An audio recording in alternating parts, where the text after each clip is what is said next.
係，大家好啊，咁我 Alan 啊，今日我想講一個比較係高級啲嘅策略。咁咧，第一個策略就係一個高位嘅突破啦，係啦，即係當日咧佢 AMD 又升咗上嚟呢度，咁啊彈翻落去，再升翻上嚟，咁啊突破咗喺第9點40分嘅時候嗰支竹嘅一個高位啦，呢個位。咁咧我就亦都同一時間地有另外一隻 LITE 啦，星期四啦。星期四即係誒4月30號咯，咁就大約係呢個時間點，即係大概係下午嘅3點20分啦，美國時間啦。咁就我發現佢升，佢有個高位回翻落嚟，升翻上個高位，跟住誒佢係冇力啦，又喺呢個位彈翻落嚟嘅時候，就做一個 short 嘅。咁最簡單點解我會兩個唔同嘅策略都係贏錢，亦都係博得中咧？亦都係事前喺個 group 度講嘅，唔係事後講嘅。因為其實咧，第一最簡單睇條 EMA 啫。左邊呢個 EMA 係向上嘅 AMD，係啦，佢突破嗰時都係向上嘅。而右邊佢掂到個高位啦，回翻落嚟嗰時條 EMA 已經向下㗎咯喎。咁啊已經係一個危險嘅信號。跟住就算佢微升上去都唔係急升啊。咁亦都係升到上個頂，破唔到頂啦，一支陰燭跌落嚟，跟住成條 EMA 都變咗平啦。咁啊呢啲位做 short 嘅，係啦。咁啊 stop loss 位先喺邊度啦？當然喺個高位啦，高少高位高少少啦。咁亦都喺邊一度 take profit 咧？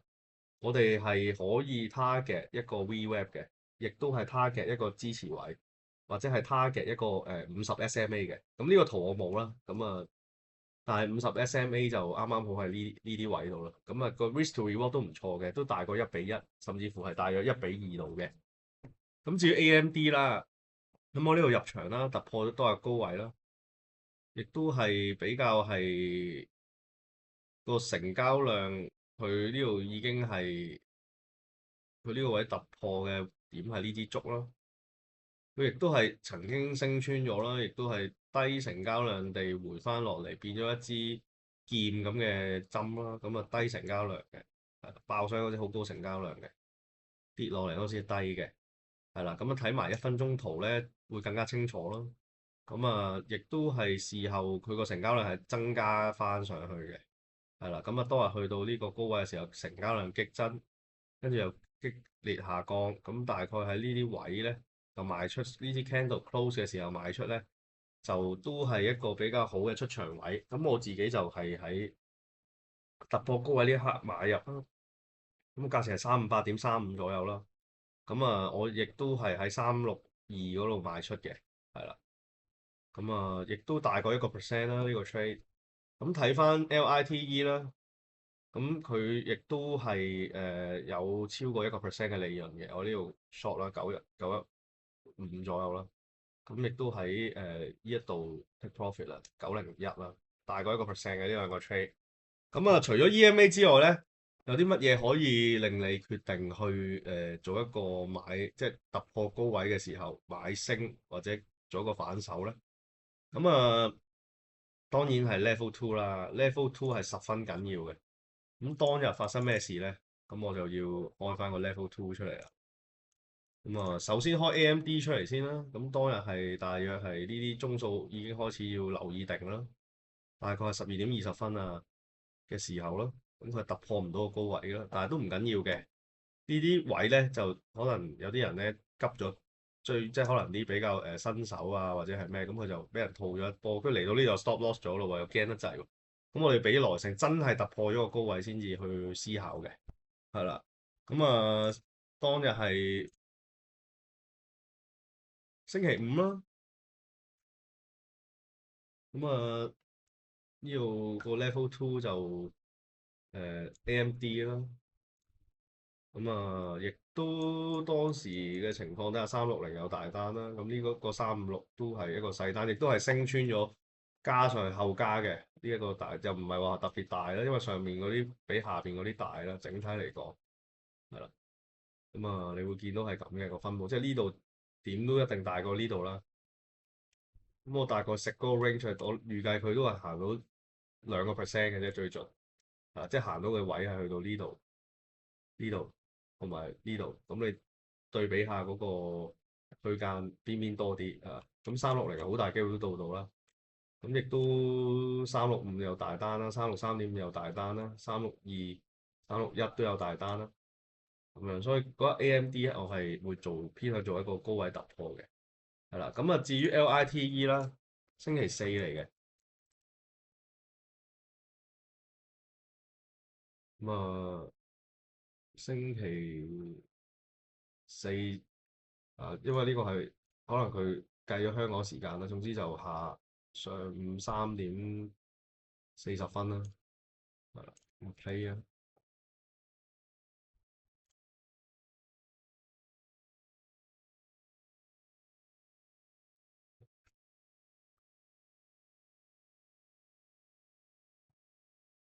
做一個 replay 嘅。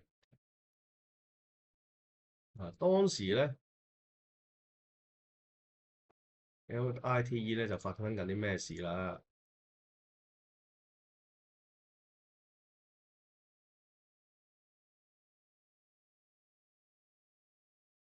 咁佢咧 LITE 咧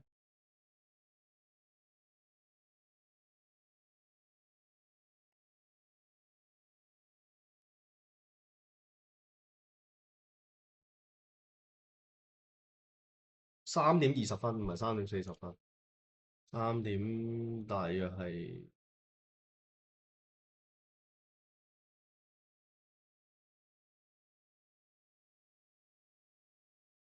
3點10分先啦。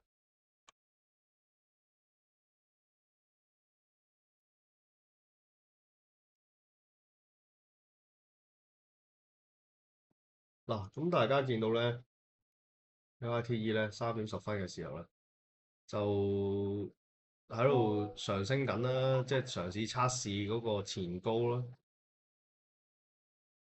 ，3點11分啦。咁你見到上面有大單嘅920亦都有大單嘅，係咪都925咧？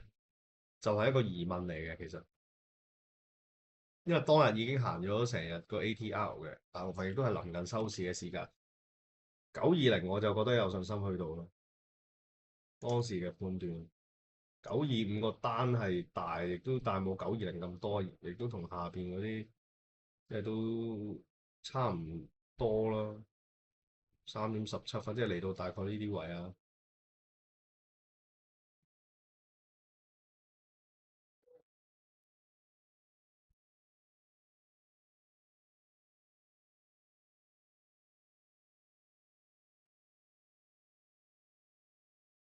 咁亦都係升穿咗920咯。其實我嗰日係做喺呢個 EMA 嗰度做一個買入嘅，係啦。咁我亦都食咗1%啦，去到當日高位就買咗920嗰啲位，跟住我亦都事後咧賣完之後，亦都喺個 group 度講話呢度有個 short 嘅機會。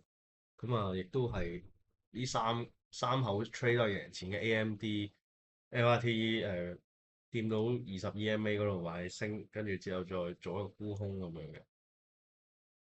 咁啊3點22分啦。咁你會見到925雖然有個單喎，但係你拉翻近啲，其實下邊都啲買單都一路增加緊嘅。係。咁我當然唔會喺呢啲位 short 啦，我會等到去即係條 EMA 線起碼平翻先，即係亦都係冇力上啊，出現咗陰燭啊，亦都係開始嗰個成交量係一路下跌緊啊，即係佢突破嗰刻佢係出現咗支針啦，即係都係一個利空嘅呢支針，雖然佢係綠色，但係佢係一把劍咁樣，即係升咗上去跌翻落嚟，亦都成交量大，係啊，咁我睇翻1分鐘圖會清楚啲嘅，當時嘅決定咁啊。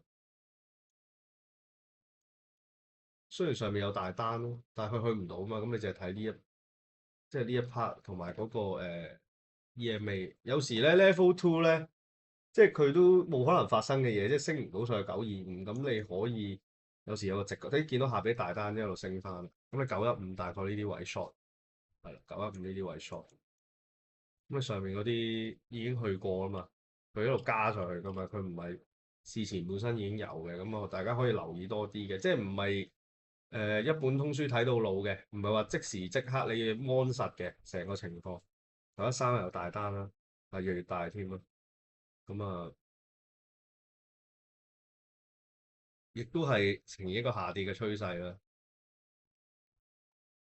咁啊呢度係橫緊嘅，喺呢度當呢度睇定啲先啦，short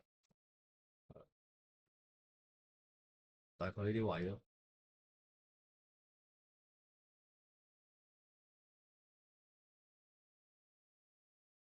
見到佢呢度上面冇喐嘅，係啦，下邊呢度喐緊，誒又唔同咗啦，好得意嘅喎有時，咁你要預判咯。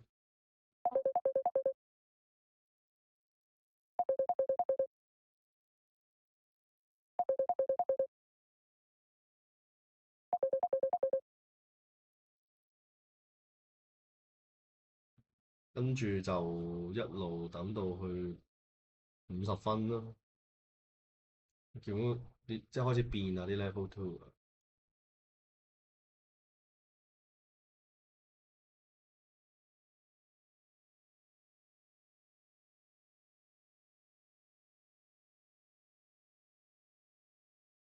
亦都呢個叫 one to ten 嘅策略啦，有另外一個策略啦，即係其實都係兩個策略都可以係做到同一個 trade 嘅，係 one to ten 啦，即係啲大行喺頭尾十分鐘嘅時候一啲嘅動作咯，會見到其實係呢啲係大行嘅動作，完全唔同晒 level two，同埋佢係全部一齊喐，啲大行喺度做緊嘢。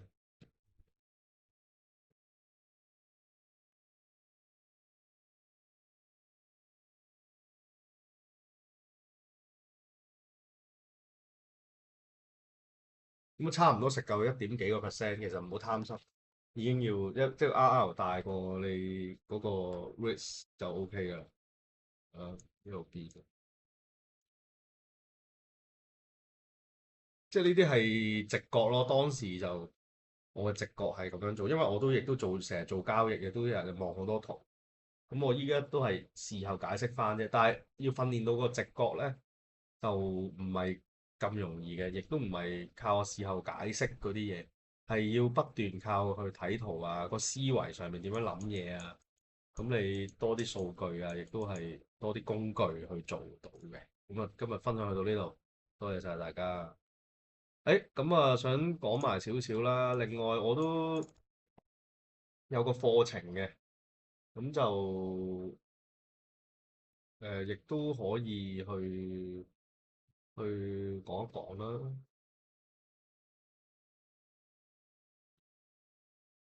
咁樣就單對單嘅，亦都係私人教授嘅。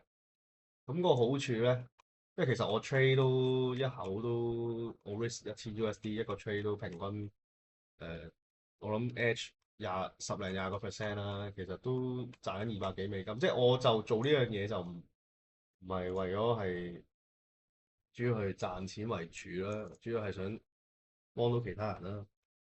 亦都係去，因為其實好多人都問我好多問題，但係 end up 都係爭啲。咁個原因就係因為第一，佢唔係學晒我成套嘢，我有好多個策略，亦都係唔係 trading，唔係話學一日半日就搞掂嘅。我自己到穩定賺錢都用咗1年左右，係啦。咁啊好多嗰啲心理啊、交易策略啊、設備與工具啦，係啦。咁啊有8堂1對1啦。幫你分析你啲 trade 有啲咩問題啊，改善及建議啦，了解你個人交易嘅習慣啦，即係直接講出問題咯，就唔嘥時間喺度吹水啊、廢噏啦。咁啊，係咯，亦都有個網站咯，咁啊可以 WhatsApp 我咯，呢個電話又得，我私人嗰個都冇問題嘅。